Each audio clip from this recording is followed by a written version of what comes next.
But a little bit about the resistance is it's extremely complex.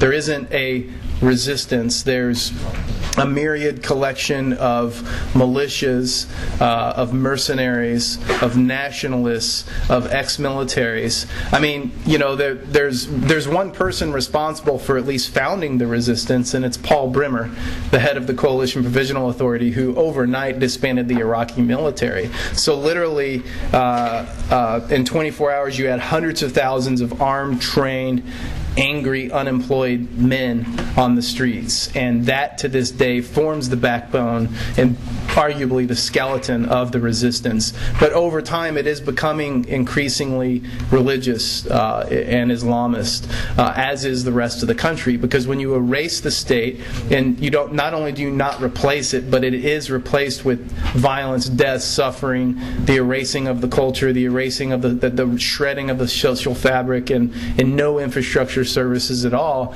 then people turn to whatever structure's left, the tribe and the mosque. And the resistance is, of course, being affected by that as well. But again, according to the U.S. military, the maximum number of people launching attacks on them that are not Iraqis is between 4 and 6%. That's according to the U.S. military. So it's a primarily Iraqi and nationalist resistance, but it is becoming more fundamentalist and more the boundaries that used to exist are definitely being blurred. But Iraq's basically being broken down into different geographic areas governed by warlords, kind of like what's happened in Afghanistan, where the U.S. is basically saying, all right, the Shia, like the Fadila party, you guys got this part of Basra, the Sadrists have this part, the Badr organization, the militia of SAIC, you've got this part. So it's basically being divvied up to warlords and their militias, and tribes and their militias, and that's becoming really, really prominent too. Is America not hemorrhaging in their occupation? And what is all this rhetoric that they have towards Iran, and where is that going? Privatization of the military is the only thing that's making this doable. Right now in Iraq, there's 175,000 U.S. military personnel. It's the highest number of U.S. military personnel in the country of the entire occupation. They have not decreased it at all. There's rhetoric about it. They're floating these balloons out there, making it appear as though they're going to bring home a brigade or maybe two or whatever. They have not brought home anybody. The number has only escalated since January 2005.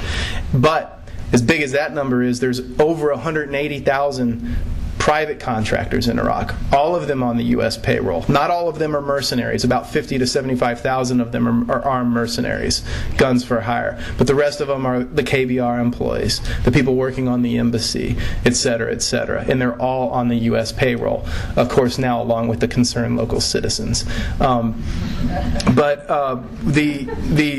So it's really, as my friend and colleague Jeremy Scahill, who wrote the book on Blackwater, that has caused them a bit of grief, has said that there is no coalition of the willing in Iraq. There's a coalition of the billing. There's 680 Western corporations operating in Iraq as we speak, and over 100 of them are mercenary companies. So that's what's making it possible. We have the number of mercenaries is on the road. If trends continue, it will eventually surpass, actually, of armed mercenaries will surpass the number of U.S. troops eventually if both trends continue.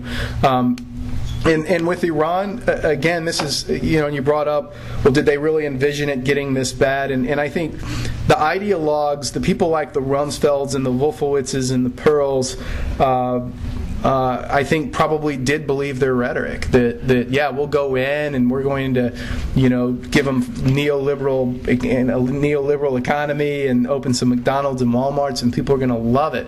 And I think they did buy that. I mean, Rumsfeld, Secretary of Defense, did not even have a counterinsurgency plan whatsoever.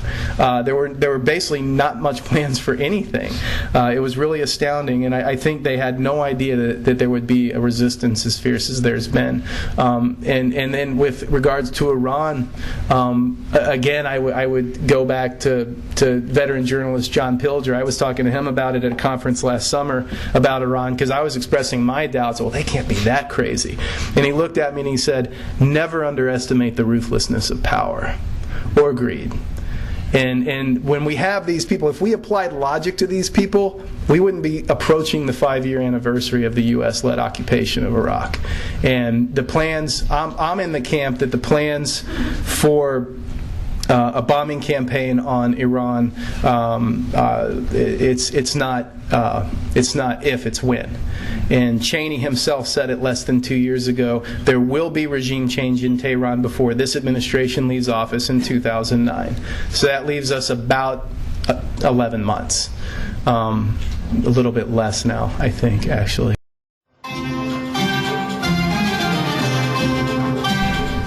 I think the most direct thing I can think of is that Canada has troops in Afghanistan, and while it's not a large number, the U.S. military is beyond stretched at this point. All of the generals, even a lot of them still that haven't retired and not in the newfound testicle club yet, even they are still saying, well, it's stretched thin, we can't continue on with this.